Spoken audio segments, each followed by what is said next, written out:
So we have a small group of our staff across the way, and they're representing a small squad.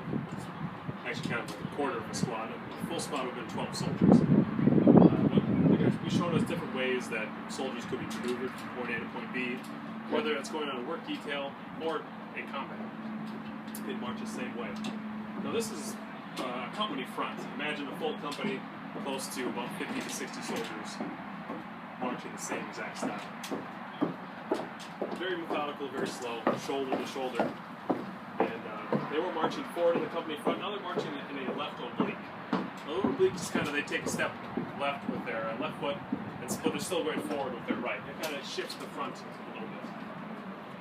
Now if they were, say, needed to avoid an obstacle or change the direction of the company, whichever way that company in front is facing, that's where the fire is going. So they can change the direction of fire by forming a wheel. The wheel just takes that company front and kind of swings like a pivot, like a spoke of a wheel. But a company front doesn't always lend itself well. Say if they're marching down a road, and there are 25 soldiers across, they're probably not going to fit on that road.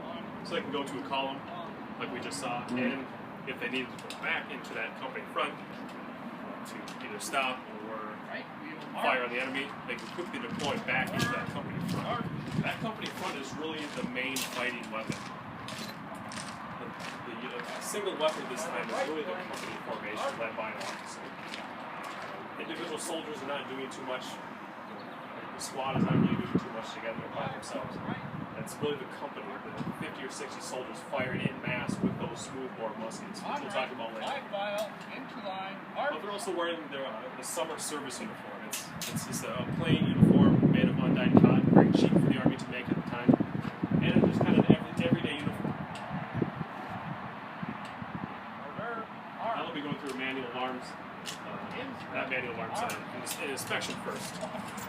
Kind of show us the way that inspections were conducted in the 1820s, but it's also a use for our program today because our staff will be firing these muskets, and conveniently the inspection of the time is also convenient for us to make sure these muskets are working. So these are a flintlock musket, meaning the firing mechanism has a rock, flint, and a very hard piece of steel to fire.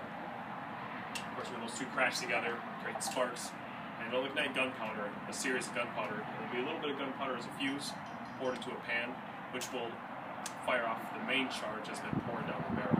That's what pushes around. And these are muzzle loaders, meaning there's no breech mechanism. Everything's loaded through the barrel. There's a ramrod being used to make sure that the cartridge is down where it needs to be. And these are also smooth bores. The Army had rifles in their inventories. They didn't use them that much this time. By 1821, the Army had gotten rid of all their rifle regiments because they were specialized troops. Most soldiers would be using smooth bore muskets. We'll talk a little bit about that later. Quick uniform inspection. This was a frontier fort.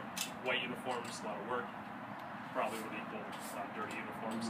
But it's more likely that the sergeants and officers would have been understanding that these soldiers were cutting lots of firewood and farming 400 acres. Going into the manual of arms, different ways soldiers could use the muskets. Support arms is really just another way to carry the musket. It uses a different set of muscles. While on guard duty, these soldiers were not allowed to place their muskets on the ground, so it just kind of lets them rest a little bit. Trail arms is used by light infantry, which they'll be showing us a little bit later. It's just a way to get the musket off that shoulder, try to balance it and do a bunch of things. You get it low in your right hand, and you can jump over fence rails, go through woods, brush that.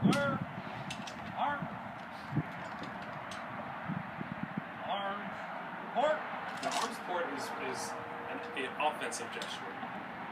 If soldiers would, say, a whole company or regiment would charge the enemy, they wouldn't necessarily charge like this the whole way across the battlefield. They would advance like this in good order in that company front, and only really drop. Every single soldier would then drop the muskets down with the bayonets pointed forward, right before impact.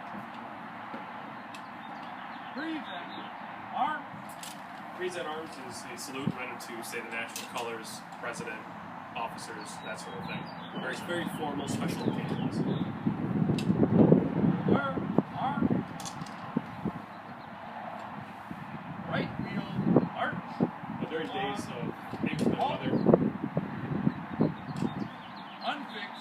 days of inclement weather, these muskets use black powder that we know today.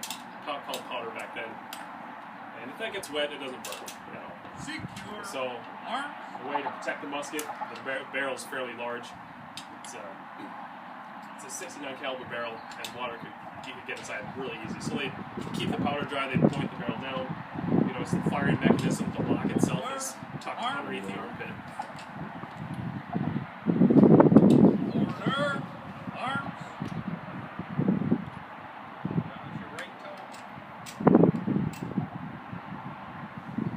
Fix, bayonets, box your feet, right foot on your left. And the bayonets on these are triangular in shape, and they're just socket type bayonets. They don't lock on the barrel anyway. There's a channel cut in the socket itself, and then just a lug on the barrel. Just kind of fits on it rather loosely. Bayonets. Now this is a defensive gesture. One of the biggest threats to infantry, soldiers who march on foot carrying muskets, is our cavalry. Soldiers mounted on horseback carrying sabers. Now to protect themselves, they create that wall of steel to kind of discourage those horses and riders from going to charge that line. But again, a group of 175-pound soldiers not going to stop a 1,500-pound horse if it's determined and trained. But now they're going to show us light infantry I mentioned earlier. You notice they're trail arms. A little bit easier. They can. And this is the way that a company could deploy over a great distance of ground. And the premise of it is that while one group of soldiers are moving, other ones are covering them as they move. And this can be done advancing toward the enemy, retiring, and light infantry is able to use to either try and hold large groups of ground with very, very small amounts of soldiers, or say on the sides of a main body or in front of it. We kind of draw out the enemy before they're ready. With the light infantry before the main body, the company should get it. And they didn't have to stand. They could simply, if there were fence rails, rocks, trees, that sort of thing, they could use that as cover. And they can fire kneeling and prone. But now they fold up back into that company front, and they'll be showing us the way to fire the musket. The Army would teach a soldier how to fire in 12 commands. Loading in 12th command. With cartridge. Load. Open. Pan. So they're opening the pan. That's the place where the powder, a very small amount of powder will be poured. Ammunition was packed inside paper tubes. Inside that paper tube would be gunpowder. At the bottom would be lead ammunition. At the time, the Army used something called bucket ball. 165 caliber lead ball with 3 25 caliber lead balls tied on top. So they tear the top off it, they pour a little bit in that pan, close the pan. So individually, these muskets, say a light infantry, individually.